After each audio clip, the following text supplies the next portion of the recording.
Good morning and welcome to Saturday morning, the 23rd of October. We're moving into a new part two.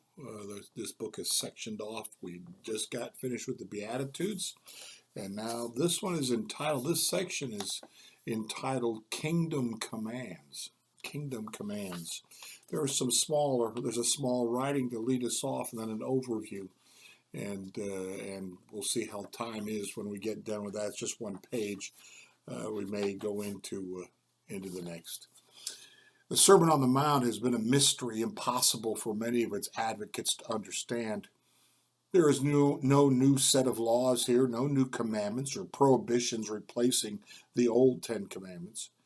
Here, the new tree, the new light, the new salt, the new essence reveal God's heart as it was given to humankind in Jesus Christ, and as it will rule in his coming kingdom. Eberhard Arnold. Then there's an overview of this section. If the Beatitudes sound strange, what follows only accentuates how subversive Jesus' teaching is. But Jesus is adamant. He came to fulfill the law and the prophets, not contradict them, to bring to completion all that God began to do through Israel. He expects, quote unquote, greater righteousness. The rest of the sermon expands on the meaning of this greater righteousness, applying the true intention of the law of Moses to daily life. First, Jesus counters the legalism of the scribes and Pharisees. The scribes calculated over 600 commandments and prohibitions in the Old Testament, and the Pharisees aspired to keep them all. Jesus says this entirely misses the mark. In fact, it only hinders obedience. Jesus concentrates on the spirit of the law rather than on the details of its application. Second, Jesus places priority on the root of behavior, hence his emphasis on purity of the heart rather than on external matters like ritual washing of the hands. Likewise, it is not sufficient to refrain from killing, for killing is simply the symptom of a deeper malady. When Jesus says, "But I say to you," he is not contradicting the Old Testament, but reiterating and clarifying the original intent of the law. He surpasses every legality. In other words, Jesus is not issuing new rules or a new moral code, but establishing a new relationship between God and his people and among people. Jesus brings a different kind of righteousness altogether, a righteousness that makes things right.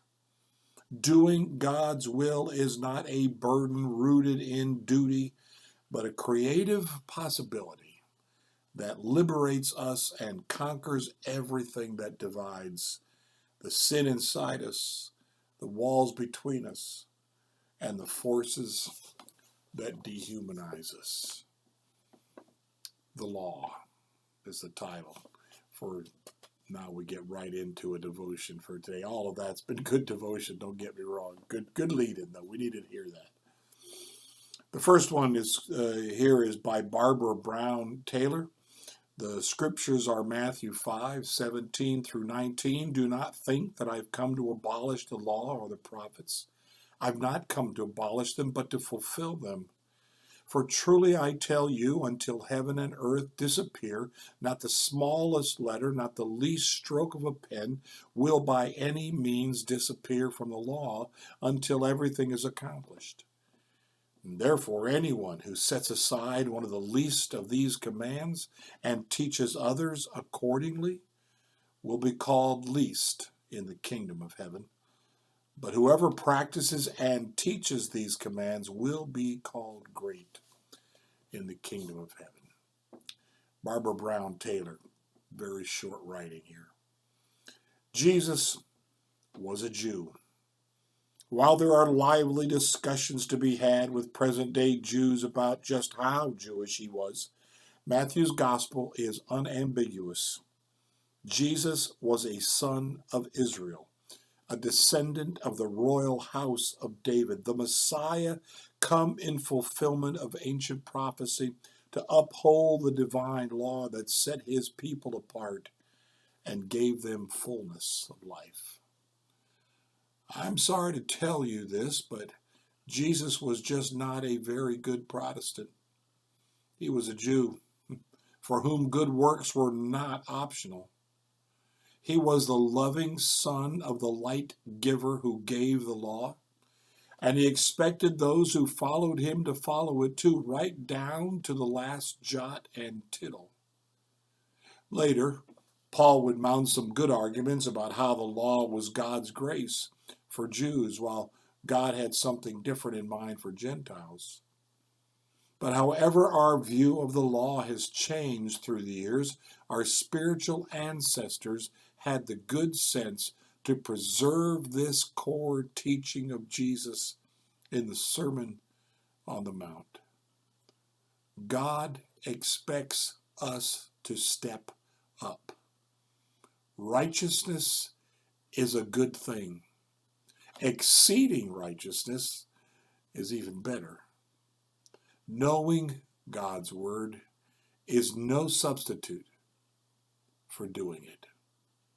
Good works count.